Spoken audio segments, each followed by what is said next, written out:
இன்றைக்கி வந்து நம்ம கேரட் அல்வா தான் பண்ண போகிறோம். ரொம்ப சிம்பிளாக பண்ண போகிறோம். ரொம்ப ஈஸியானது கூட. ஆனால் ரொம்ப ஸ்வீட்டாக இருக்கும். அது எப்படி செய்யுதுன்னு பார்க்கலாம் வாங்க. நான் வந்து கொஞ்சமாக தான் பண்ண போகிறேன். அதுக்காக 3 கேரட் எடுத்திருக்கேன். உங்களுக்கு எந்த அளவு தேவையோ அந்த அளவு எடுத்துக்கோங்க. 3 கேரட் எடுத்து நல்லா சீவிட்டு கீழேயும் மேலேயும் கட் பண்ணிவிட்டு நல்லா துருவி வச்சுக்கோங்க.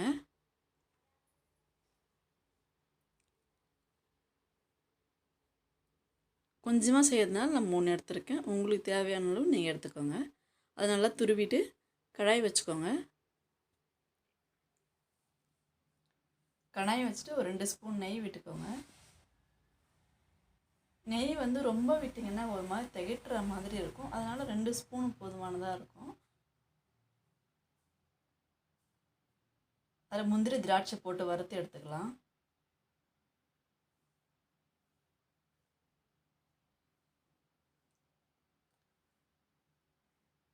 முந்திரி திராட்சை வறுத்தது ஒரு எடுத்து ஒரு தட்டில் வச்சுக்கலாம்.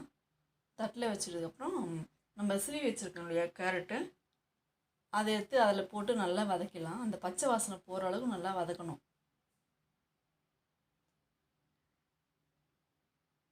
ஒரு 2-3 மினிட்ஸ் வதக்கணும்.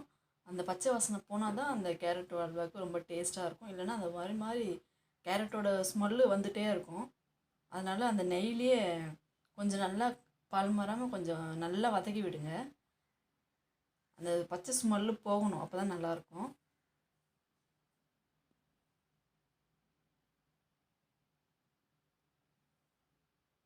அது நல்லா வதங்கினதுக்கப்புறம் அதுக்கு ஒரு கப்பு பால் ஊற்றிக்கலாம்.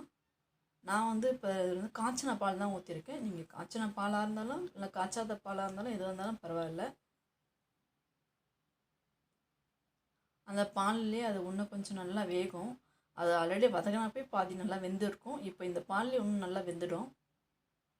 அப்படியே ஒரு 5 மினிட்ஸ் விட்டுருங்க. அது நல்லா அந்த பால் நல்லா அப்படியே கொதித்து கெட்டியாகும். இந்த கேரட்டும் நல்லா இதில் வெந்துடும்.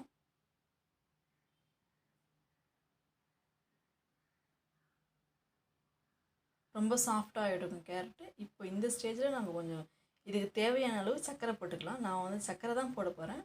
நாட்டு சர்க்கரை இருந்தாலும் அதையும் போட்டுக்கலாம். நான் வந்து சர்க்கரை தான் போட போகிறேன். தேவையான சர்க்கரை போட்டிருக்கேன். அதை போட்டு மிக்ஸ் பண்ணி விட்டுடலாம்.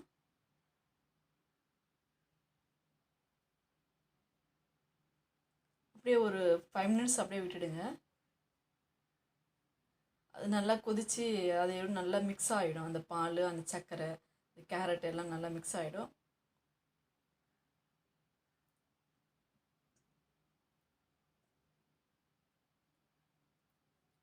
நல்லா வெந்துன்ருக்கு பாருங்கள். கொஞ்சம் வெந்த உடனே இன்னும் கொஞ்சம் கெட்டியாக ஆகிடும். பாருங்கள், ஓரளவு நல்லா கெட்டியாகிடுச்சு பாருங்கள்.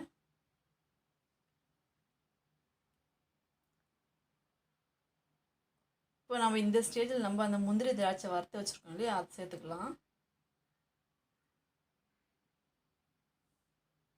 அதை சேர்த்து மிக்ஸ் பண்ணிவிட்டு கொஞ்சமாக ஒரு ஸ்பூன் நெய் விட்டுக்கலாம்.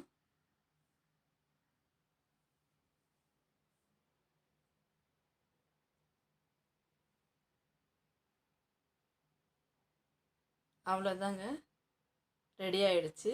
ரொம்ப சிம்பிளான டிஷ் இது. ஆனால் ரொம்ப டேஸ்ட்டாக இருக்கும்.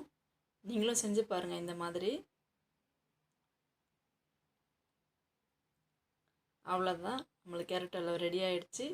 நீங்களும் செஞ்சு சாப்பிட்டு பாருங்கள். எப்படி இருக்குன்னு கமெண்ட் பண்ணுங்கள்.